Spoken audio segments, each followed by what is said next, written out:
Boa noite, professor Alexandro. Nós estamos gravando a nossa apresentação sobre o trabalho de MERN para a disciplina Programação para Web 2. Os integrantes da nossa equipe sou eu, Leroy, aí tem Lucas, Oberdan e Benhu. No nosso trabalho, nós escolhemos uma aplicação que faz a gestão de livros. E essa aplicação ela tem um minimundo que descreve um repositório que tem disponível as informações dos livros, certo? Ela tem os autores também e quem faz as publicações. As editoras vão ser as responsáveis pelas publicações dos livros de determinados autores, né? É importante identificar os dados pessoais de cada autor e de cada editora, como endereço, telefone, nome. Um livro ele vai poder ter vários autores e ele pode ser publicado em apenas uma editora. Vai existir algumas situações onde o livro ele pode ser publicado sem editora. Nesse caso, vai ser uma obra de distribuição autoral. Para os livros, é preciso ter dados relacionados com o título, ano e gênero. Eu vou deixar aqui agora com o nosso colega Alberdan, que vai falar um pouquinho sobre as tecnologias utilizadas.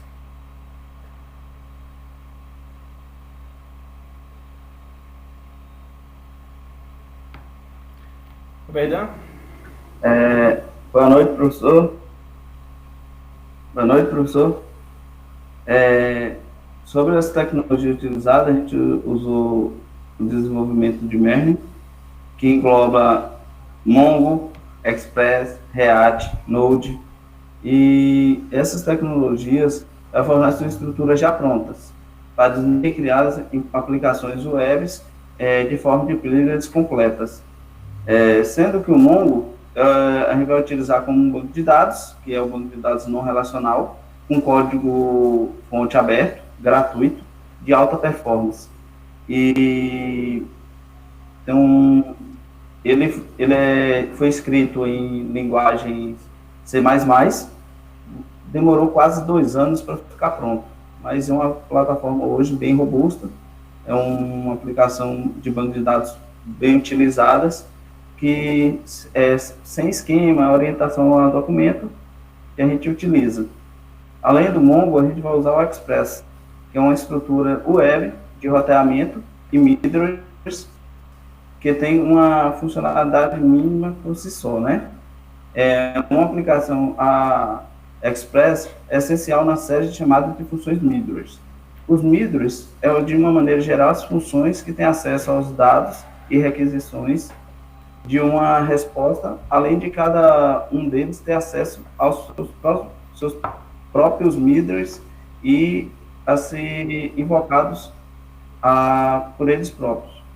A gente também vai utilizar o React, que é uma biblioteca JavaScript declarativa, eficiente e flexível para interfaces de usuários, permite compor interfaces de usuários complexas a partir de pequenos e isolados trechos de código que a gente chama de componentes, né?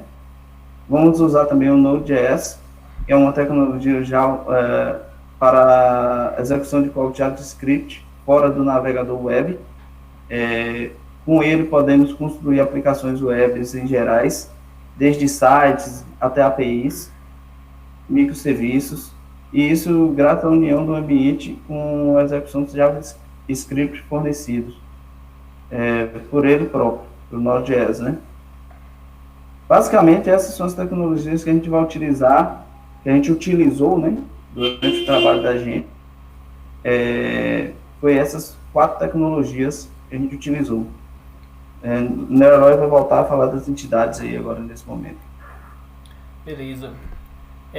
Das entidades que a gente pôde retirar desse minimundo, nós vamos ter aí as entidades livro, autor, editora, endereço, avaliação e gênero. As entidades principais vão ser livro, autor e editora, e a gente tem algumas outras que são geradas como desdobramentos, né? Como endereço, avaliação e gênero.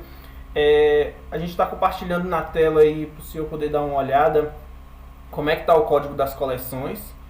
Esse código a gente montou, a gente reuniu, né, o código de todas as coleções nesse arquivo, só para poder ficar um pouco mais claro. Será que tem como aproximar um pouco mais aí, Lucas? Não sei se tá fácil ou não. Mas se tiver, acho que deixar... Ctrl igual. Ctrl igual aumenta. Ctrl igual. Aí. Bacana. Dá para o senhor perceber aí que a gente tem várias coleções. Logo aí na tela tá fácil para ver a coleção endereço, com os atributos rua, bairro, número, cidade, estado. Tem a coleção autor também, com nome, gênero, idade. Aí no caso, telefone, endereço, editora, livro e assim por diante. Então a gente deixou aí esse código reunido, né? Na hora dos códigos dentro da estrutura dos arquivos, não é dessa maneira que fica organizado, mas a gente preferiu deixar assim para poder ficar um pouco mais fácil de descrever. Essas aí foram as entidades que a gente descreveu. Se tratando do banco de dados, que é o Mongo, e ele é não relacional, né?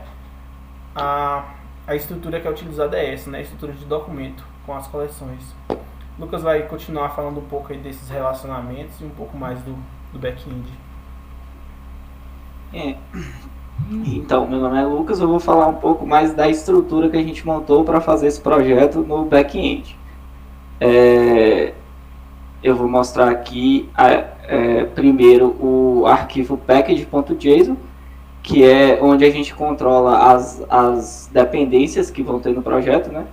Aqui a gente pode ver 4 dependências, que é a CORS, que é para controlar a segurança de acesso no navegador. Tem o Express, que é a biblioteca que faz parte da tecnologia Merge.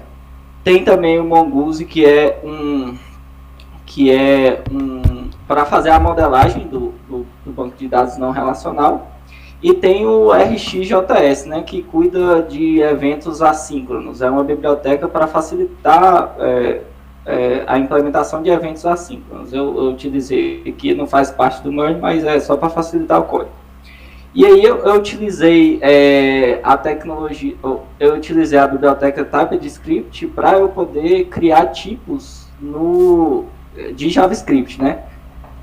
E aí aqui na Dev Dependencies, que são as dependências que não são compiladas no projeto, eu indico aqui todas as bibliotecas que tem o tipo das bibliotecas que eu uso, né? Aqui tem o tipo do CORS, tem o tipo do Express, tem o tipo do Mongoose e tem também o próprio TypeScript.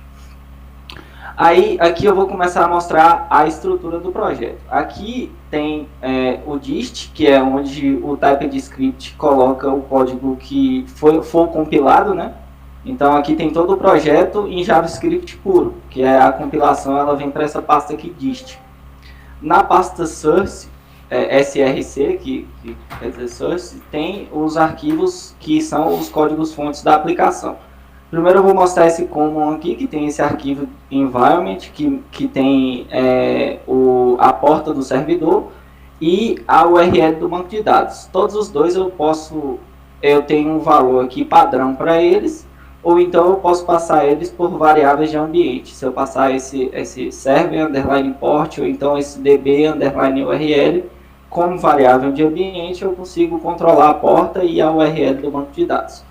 Aqui tem esse arquivo aqui, router, que ela é uma interface para os meus controllers implementar. Eu vou explicar um pouco melhor depois como que ela funciona, mas basicamente é a interface que meus controles usam. Eles recebem uma aplicação Express e elas têm que implementar esse método aqui, né, para aplicar as rotas que ele vai utilizar. Eu vou mostrar aqui o pacote API, que é onde as entidades ficam. Tá vendo? Aqui tem todas as entidades. Tem autor, tem avaliação, tem editora. Dentro de cada pasta aqui da entidade, eu tenho 2 arquivos.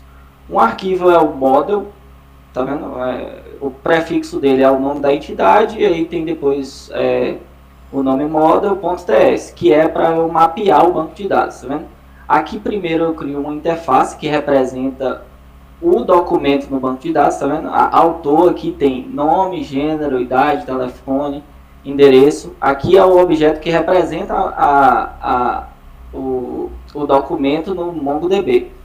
Eu tenho aqui também um objeto que é o esquema desse documento. Então aqui o nome eu digo que ele é string e é required. Mas tem outros tipos também de validação, mas aqui no nosso projeto eu só usei o tipo dele e que ele é required, mas eu poderia colocar aqui alguma expressão regular para definir alguma validação, se fosse um CPF, alguma coisa desse tipo. E aqui, idade como sendo number, o gênero, como é um atributo que depende de outro documento, eu coloquei que ele é do tipo Object ID.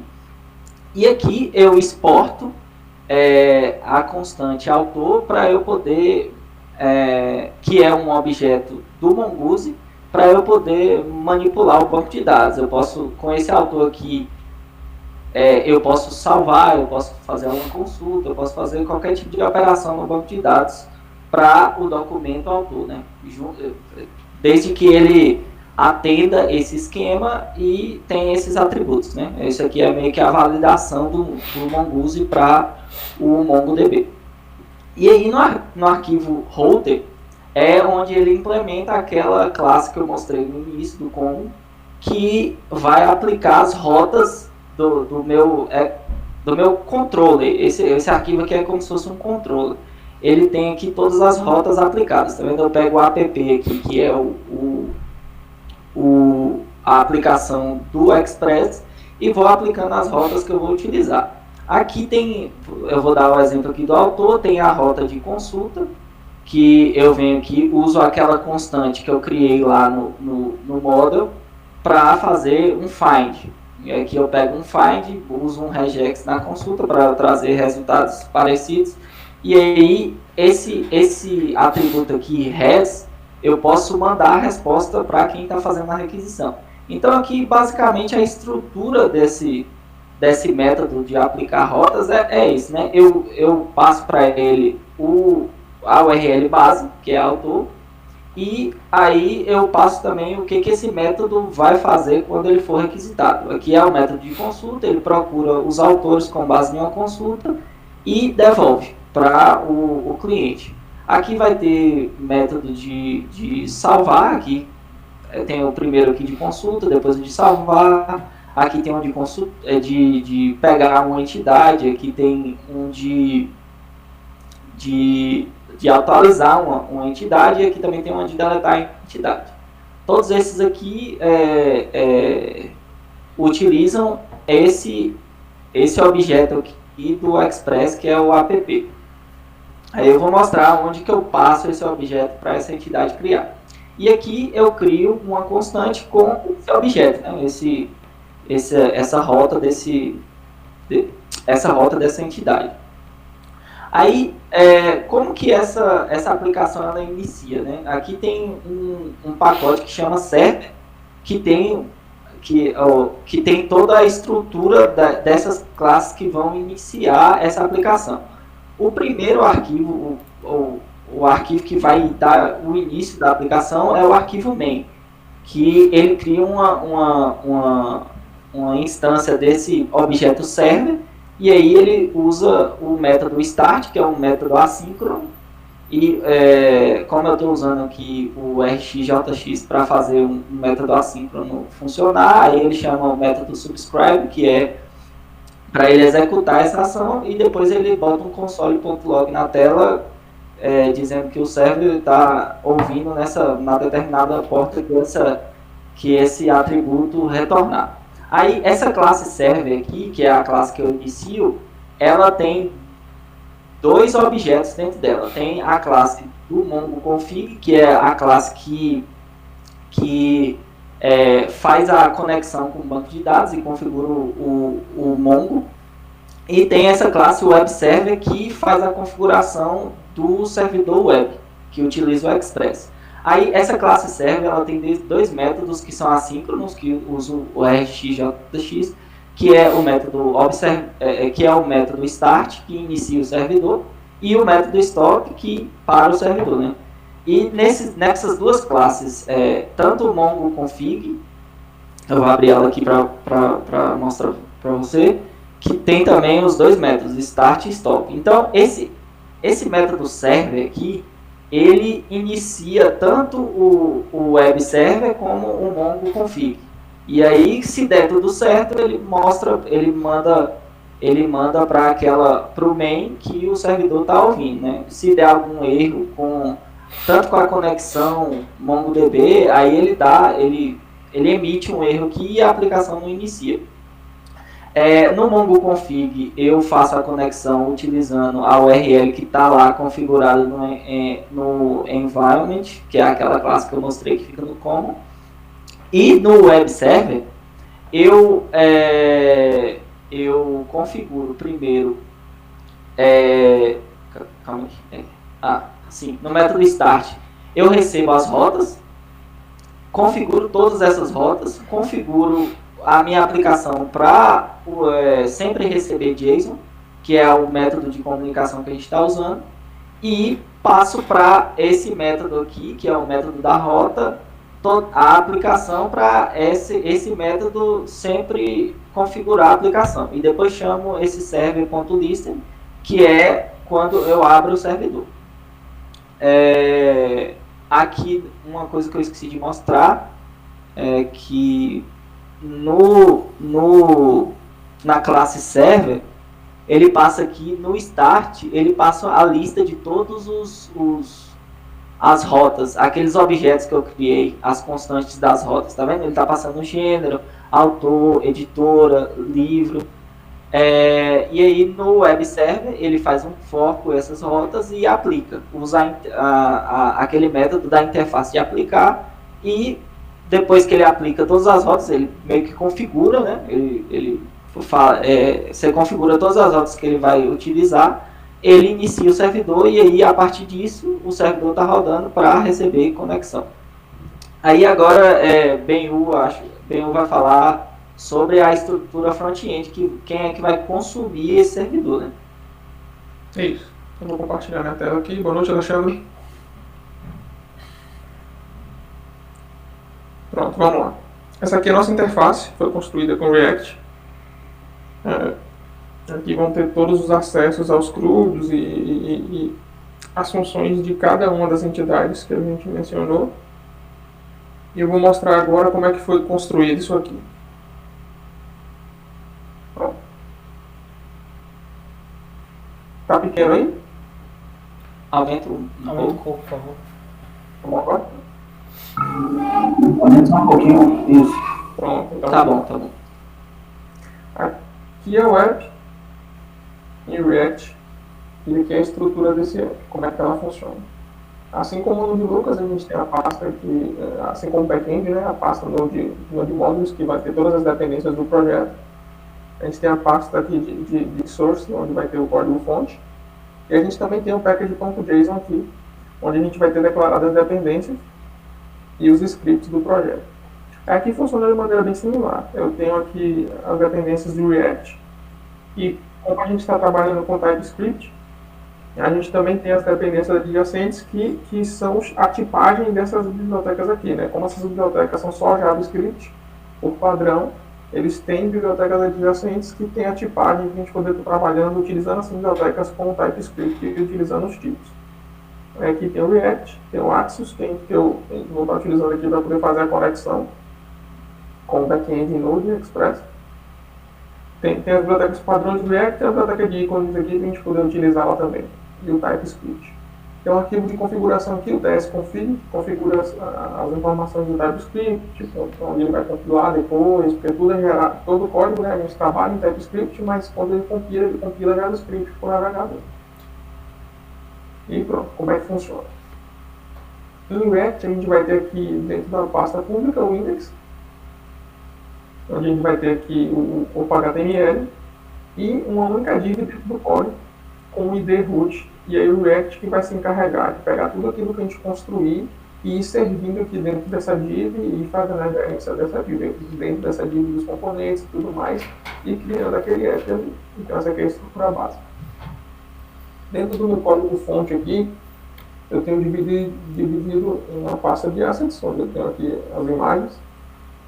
Eu tenho aqui os modelos, então são modelos iguaizinhos aos que o Lucas mostrou mais cedo e Leroy apresentou. para ficar mais fácil, né? Para poder ter uma tipagem, são as mesmas interfaces. Eu tenho aqui uma pasta com as páginas, e eu tenho aqui os serviços. Esses serviços aqui, na verdade, é só o Axios criando, se inicializando aqui, né, se construindo, e eu passando aqui a URL base, que é o localhost na porta 2000, que é exatamente onde eu estou rodando o servidor aqui para poder fazer a comunicação. Então eu estou exportando essa API, né, eu consigo chamar essa API .get e fazer as requisições no meu back-end, utilizando esse service aqui. Pronto, vamos lá. Eu vou apresentar primeiro essa tela inicial, que eu mostrei aqui, como é que ela foi construída, certo? Eu exporto aqui, eu crio um constante home, que é essa página inicial, e no final das contas eu exporto. E essa constante, ela tem que ter um método aqui de retornar o meu componente, o HTML do meu componente. E eu consigo escrever o meu HTML aqui dentro mesmo do código TypeScript. A tipagem aqui é TSX, né, que é de TypeScript para o React, certo? E aqui eu tenho JavaScript, eu tenho HTML normal. Algumas coisinhas aqui dentro das tags vão ser diferentes. Por exemplo, class não é class, porque class é o nome reservado aqui. Então ele utiliza class name para a gente poder colocar classes aqui nas tags do HTML. O linkzinho, né, que aqui a gente utilizaria um A, ele vai converter inclusive isso aqui para um A. A gente tem um componente específico aqui chamado link. E nesse link eu posso passar para onde esse link leva, para que rota esse link leva. Então, dentro do meu main aqui, eu tenho aqui, né, um texto, um livro, autores e editores, e eu tenho uma série de links aqui, cada um que leva para uma rota diferente. Dentro desse link eu tenho aqui um span, onde eu coloco um ícone da biblioteca de ícones que eu coloquei. E eu tenho aqui um texto também, né, que explica o que é que aquele link leva. É exatamente o que a gente pode ver aqui. Aí, como é que funcionam essas rotas? Como é que ele sabe, né, para que componente ele tem que levar quando ele buscar essa rota aqui? A gente tem um arquivo onde a gente configura essas rotas. Esse arquivo aqui.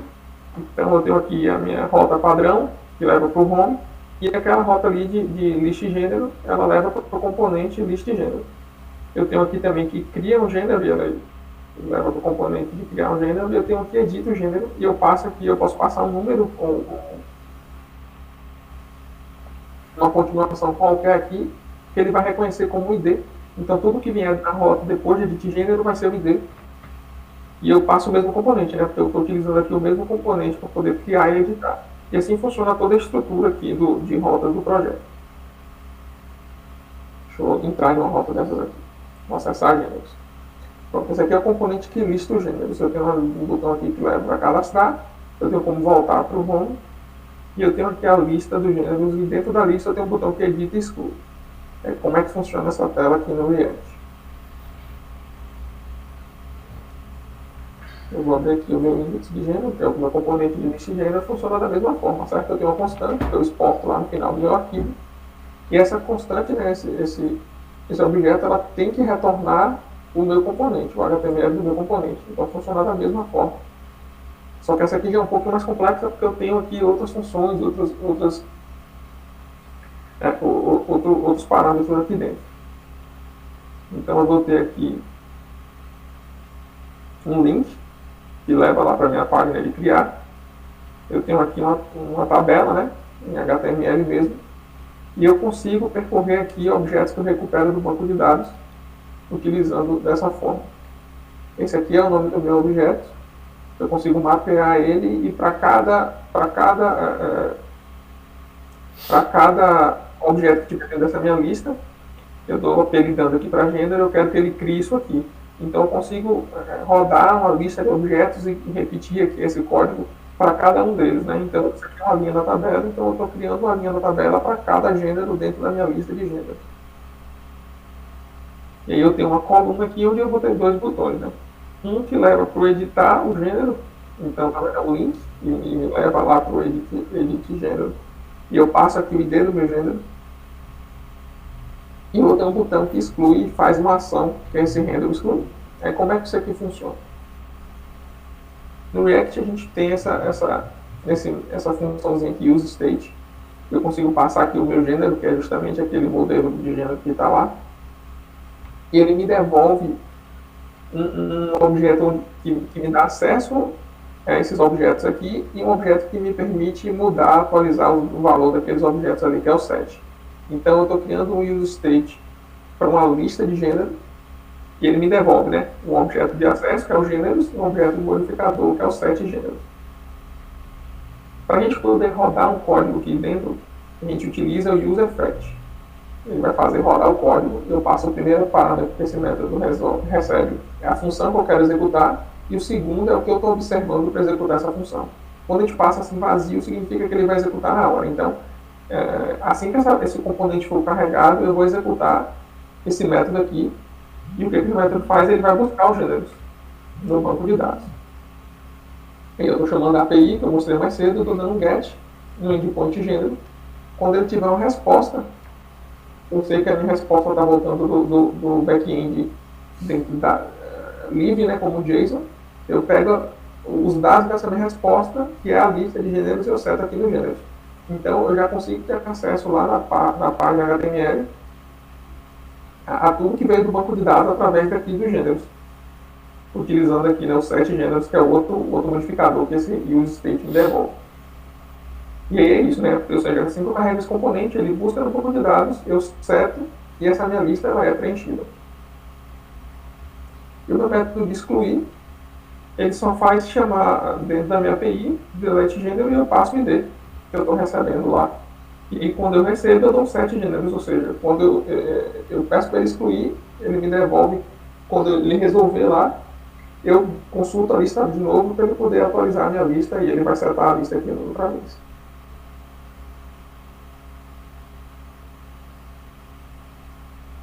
Vou clicar aqui em cadastrar e eu vou cadastrar aqui um gênero. Só. Ele apareceu aqui, se eu excluir, ele já resolveu, voltou e limpou a lista aqui para mim. Vou mostrar rapidinho aqui também o método, a tela de cadastro. Ela vai funcionar de forma bem parecida, né? Eu tenho aqui o useState, eu tenho aqui o ID que eu pego da minha rota, e aqui é a mesma coisa, né? Só que aqui eu estou chamando de form_data e o meu método modificador é setFormData. Logo de cara, se eu tenho um ID na rota, eu busco aquele gênero específico com aquele ID, se não, eu não faço nada. Aí como funciona? É a mesma coisa, né? Eu tenho que retornar o HTML, eu vou ter aqui no HTML, eu tenho um formulário, no formulário vai ter um input, e o valor desse input é o formData.nome, e quando eu mudar eu quero que execute esse método aqui. E o que é que esse método faz? Eu recebo aqui a tag HTML do input, eu pego o valor dela e eu atribuo no meu formulário, sem modificar os outros dados que tinha aqui nele. Nesses 3 pontinhos eu digo que eu quero manter todos os outros dados, mudando apenas o valor que eu recebi aqui da minha tag HTML. Nesse caso aqui é o nome. Então se eu tivesse um input, vários inputs aqui, com vários campos, isso aqui funcionaria assim. Se eu modificasse o nome, ele ficaria aqui, ele fala mantém todo o resto e muda o nome. Se eu modificasse a idade, mantém todo o resto e modifica a idade. E o meu método submit, o que é que ele faz? Eu extraio aqui de dentro do meu formData nome, eu crio aqui, meu ID se ele for nulo, né, se eu tiver um ID, um if, passando só o objeto aqui, ele verifica se é nulo ou undefined. Ou seja, se ele não for nem nulo nem undefined, se ele existir, eu chamo o método de atualizar, que é o post no gênero /id. Se ele for nulo, ou seja, se eu não tenho ID, eu chamo o método de cadastrar, que é só o post no endpoint de gênero. E aí eu volto aqui para a minha tela e listo, né? Foi exatamente o que a gente viu acontecer aqui. Então, deixa eu voltar aqui a ação, eu salvo. Se eu vier aqui em editar a ação, e eu botar aqui um outro gênero, eu recebi o meu ID, quando eu clicar em salvar ele editou, né? Porque ele já tinha um ID, então ele chamou o método de editar. E assim funciona todas as outras telas aqui, eu vou apresentar para vocês rapidinho. Eu tenho aqui a mesma estrutura, né? Eu listo meus autores, eu tenho como editar e excluir, eu tenho como cadastrar. No cadastrar um form, esse aqui já é um formulário bem maior, E aí funciona exatamente da mesma forma. Vou botar aqui.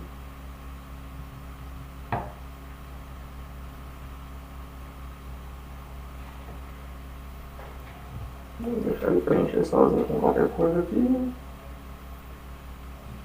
Pronto, ele vai ter aqui, né? Se eu clicar em editar, eu passo o ID para minha rota, dá para ver aqui em cima, o ID é esse aqui.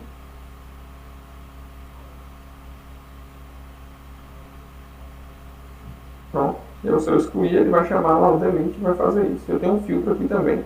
E ele funciona na mesma premissa, né? Eu tenho esse input, quando esse input modifica, eu chamo o método que filtra isso aqui. Se eu botar aqui Ana, ele vai filtrar e vai mostrar só Ana, né? Se eu botar o J de João, ele vai mostrar só João. Tem aqui as minhas editoras. Vou fazer um cadastro aqui. O telefone pode ser qualquer um. Se eu copiar algum de uma imagem aqui.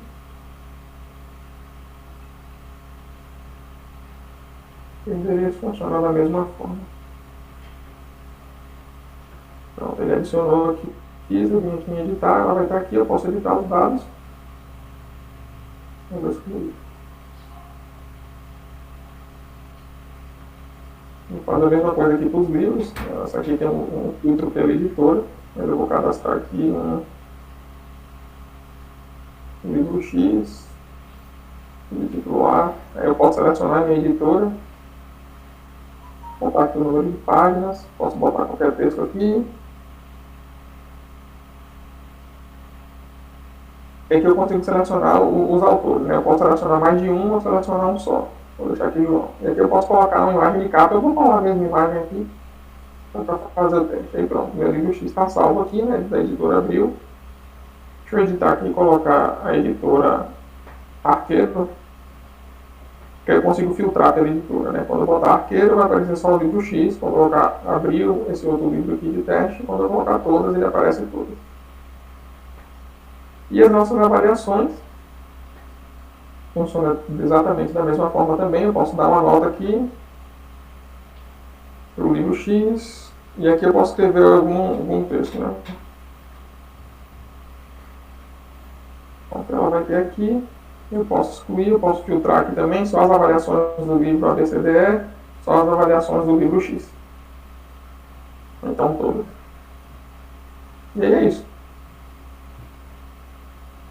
Essa é a nossa interface, ela funciona assim. Todo o código, eu não vou mostrar aqui, né, cada código daquele ali, porque ele é exatamente a mesma coisa. Ele vai mudar aqui o nome de variáveis, o tamanho do formulário, mas os métodos são os mesmos. E é isso. Posso deixar. Acho que é isso, né? Pronto. Com isso a gente Tá bom. conclui a nossa apresentação da nossa central de livros para a disciplina Programação para Web 2, né? É isso. É isso mesmo. Valeu. Pronto.